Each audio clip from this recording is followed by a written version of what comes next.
بات کی وضاحت انشاءاللہ العزیز پھر کسی روز میں آپ کی خدمت میں عرض کروں گا۔ ابھی فی الحال جو آیہ کریمہ میں نے شروع میں آپ کے سامنے تلاوت کرنے کا شرف حاصل کیا تھا، اس آیہ کریمہ کی جانب واپس آتے ہیں۔ وَإِذْ قَالَ إِبْرَاهِيمُ رَبِّ أَرِنِي كَيْفَ تُحْيِي الْمَوْتَى قَالَ أَوَلَمْ تُؤْمِنْ قَالَ بَلَىٰ وَلَٰكِن لِيَطْمَئِنَّ قَلْبِي قَالَ فَخُذْ أَرْبَعَةً مِّنَ الطَّيْرِ فَصُرْهُنَّ إِلَيْكَ ثُمَّ اجْعَلْ عَلَىٰ كُلِّ جَبَلٍ مِّنْهُنَّ جُزْءًا ثُمَّ ادْعُهُنَّ يَأْتِينَكَ سَعْيًا وَاعْلَمْ أَنَّ اللَّهَ عَزِيزٌ حَكِيمٌ۔ قرآن مجید تیسرا پارہ سورہ بقرہ آیت نمبر 260۔ اس آیہ کریمہ میں اللہ رب العزت نے بڑا ہی خوبصورت تذکرہ ارشاد فرمایا، اپنے پیارے پیغمبر، اپنے پیارے خلیل حضرت ابراہیم علیہ السلام کی ایک آرزو کو پورا فرمایا، اور وہ آرزو کیا تھی سماعت فرمائیے۔ وَإِذْ قَالَ إِبْرَاهِيمُ رَبِّ أَرِنِي كَيْفَ تُحْيِي الْمَوْتَى، اے محبوب یاد کیجئے اس زمانے کو، اِذْ قَالَ إِبْرَاهِيمُ، اس زمانے کو یاد کیجئے جب حضرت ابراہیم علیہ السلام نے اللہ رب العزت کی بارگاہ میں عرض کیا، کیا ارینی کیف تحیی الموتیٰ، مولا تو مجھے دکھا کس طرح مردوں کو زندہ کرتا ہے، مولا تو کس طرح مردوں کو زندہ کرتا ہے، مجھے بھی تو دکھا۔ قال اولم تؤمن، اللہ رب العزت نے ارشاد فرمایا ابراہیم کیا تو اس بات پر یقین نہیں رکھتا؟ قال بلا، عرض کی رکھتا ہوں مولا، کیوں نہیں رکھتا؟ ولکن لیطمئن قلبی، صرف میں اپنے دل کو اطمینان دینا چاہتا ہوں، اطمینان قلبی کے لیے تیری بارگاہ میں نے یہ سوال کیا ہے۔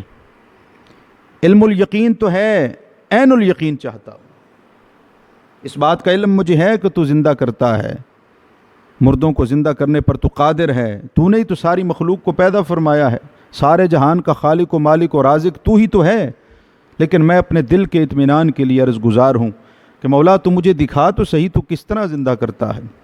قال فخذ أربعة من الطير، اللہ رب العزت نے ارشاد فرمایا پیارے ابراہیم 4 پرندے پکڑو، فخذ أربعة من الطير، 4 پرندے پکڑو، فصرهن إليك، ان کو اپنی جانب مانوس کرو، ان کو اپنے ساتھ ہلا لو، اپنی جانب مانوس کرو، جب تم بلاؤ تو وہ دوڑ کر آ جائیں، جب تم بلاؤ تو وہ اڑ کر آ جائیں، ایسے انداز میں ان کو اپنی طرف مانوس کرو کہ جب بھی تم ان کو پکارو وہ تمہاری جانب دوڑتے ہوئے چلے آئیں۔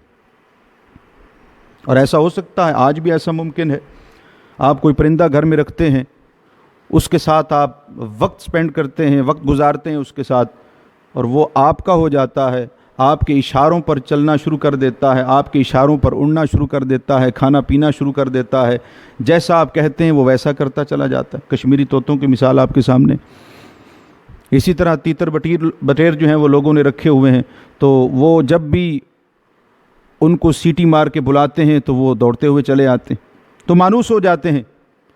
حضرت ابراہیم علیہ السلام کو بھی اللہ رب العزت نے یہی ارشاد فرمایا، فخذ أربعة من الطير فصرهن إليك، ان کو اپنی جانب مانوس کرو، پھر ثم اجعل على كل جبل منهن جزءا، پھر آپ ان کے ٹکڑے کریں، ان کا قیمہ کر کے ان کے گوشت کو خلط ملط کریں، مکس کر لیں، گوشت اور ہڈیاں مکس ہو جائیں، مکس کرنے کے بعد پھر پہاڑوں کی چوٹیوں پر جا کے رکھ دیں، ایک حصہ فلاں پہاڑ پہ، ایک حصہ اس پہاڑ پہ، ایک حصہ اس پہاڑ پہ، ثم ادعوہن، جب آپ رکھ چکے ہوں گے، یعنی مختلف اعضاء گوشت کے مختلف ٹکڑوں میں بٹا ہوا گوشت جب آپ پہاڑوں کی چوٹیوں پر رکھ دیں گے مختلف مقامات پر، تو پھر ثم ادعوہن یأتینک سعیا، اے ابراہیم پھر آپ ان کو بلائیں، ان کو آواز دیں، جب آپ ان کو آواز دیں گے تو یأتینک سعیا، وہ دوڑتے ہوئے چلے آئیں گے، دوڑتے ہوئے چلے آئیں گے۔ حالانکہ پرندے کی خصلت ہے وہ اڑتا ہوا آتا ہے، لیکن فرمایا یأتینک سعیا، وہ دوڑتے ہوئے آئیں گے۔ دوڑتے ہوئے اس لیے آئیں گے کہ ان کے سر جو ہیں وہ آپ کے ہاتھ میں ہوں گے، ان کے سر آپ کے ہاتھ میں ہوں گے، اور ان کا جسم جو ہے چونکہ وہ خلط ملط ہو چکا ہے، مکس کر کے آپ نے مختلف پہاڑوں پر رکھ دیا ہے، مختلف مقامات پر آپ نے اس گوشت کے ٹکڑوں کو رکھ دیا ہے، تو اب اللہ کے حکم سے جب آپ ان کو بلائیں گے تو وہ گوشت ملے گا آپس میں، پرندہ بنے گا، پھر وہ بغیر سر کے دوڑتا ہوا آپ کی جانب آئے گا۔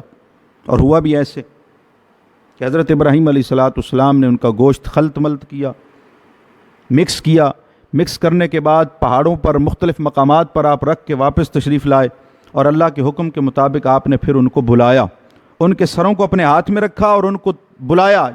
جب آپ نے آواز بلند کی, بلایا, تو وہ دوڑتے ہوئے آئے, دوڑتے ہوئے, اڑتے ہوئے نہیں آئے, دوڑتے ہوئے آئے.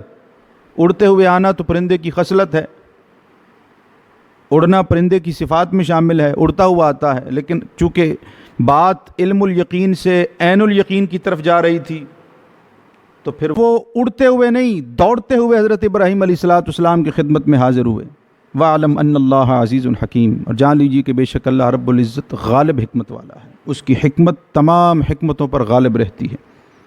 یہاں پر ایک بڑی خوبصورت بات آپ کی خدمت میں عرض کر دوں کہ تمام مخلوقات میں سے نگاہ انتخاب فقط 4 پرندوں پر ہی آ کے کیوں ٹھہر گئی؟ کتنے ذی روح ہیں, کتنی مخلوقات ہے. اللہ رب العزت چاہتا تو کسی بھی ذی روح کی مثال بیان فرما سکتا تھا, تو اس ذات نے ان 4 پرندوں کا ہی انتخاب کیوں فرمایا؟ اس کا جواب یہ ہے کہ پرندے بلندی میں پرواز کرتے ہیں, اور اپنے پیارے خلیل حضرت ابراہیم علیہ السلام کو جو مقام عطا کرنا تھا وہ بھی بلند تھا. تو مقام بلندی کے پیش نظر اللہ رب العزت نے پرندوں کا انتخاب فرمایا. اور دوسری مثال جو مفسرین نے بیان فرمائی وہ یہ ہے, دوسری وجہ جو بیان فرمائی وہ یہ ہے کہ جس طرح پرندے متفرق ہو کے پھر جمع ہو جاتے ہیں, اسی طرح بروز قیامت اللہ رب العزت انسانوں کو متفرق قبروں سے نکال کر میدان محشر میں جمع فرما دے گا. خشعان ابصارہم یخرجون من الاجداث کانہم جراد منتشر. اور بھی بہت ساری بات ہیں. ایک اور بات, حضرت ابراہیم علیہ السلام کے لیے فقط ایک پرندہ مار کر زندہ کر دیا جاتا تو بات پھر بھی سمجھ میں آ جاتی. 4 کا انتخاب کیوں فرمایا؟ ایک سے بھی تو مثال سمجھ آ سکتی تھی. تو مفسرین نے اس کا بڑا خوبصورت جواب ارشاد فرمایا اس سے حضرت ابراہیم علیہ السلام کی خلت اور آپ کی پسندیدگی کا اندازہ ہوتا ہے. آپ کو اللہ رب العزت کی بارگاہ میں کتنا قرب حاصل تھا اس بات کا بھی اندازہ ہوتا ہے. دوسری وجہ مفسرین نے یہ بیان فرمائی کہ حیوانات عناصر 4 سے مرکب ہیں, یعنی ہوا, پانی, مٹی اور آگ. ان 4 عناصر سے حیوانات مرکب ہیں.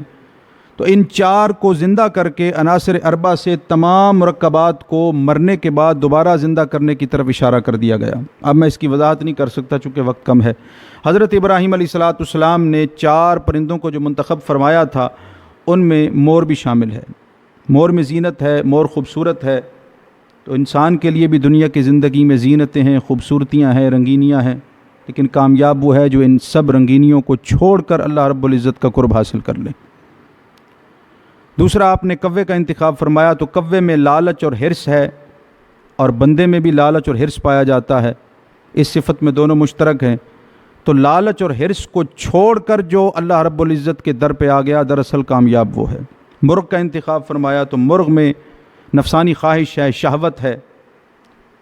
تو مومن نفسانی خواہشات اور لذات کو چھوڑ کر جب در خدا پر آتا ہے تو کامیاب تب ہوتا ہے. اور مومن کی نشانی بیان کی گئی نا, والذین هم لفروجہم حافظون. مومن وہ ہے جو اپنی شرمگاہوں کی حفاظت کرے.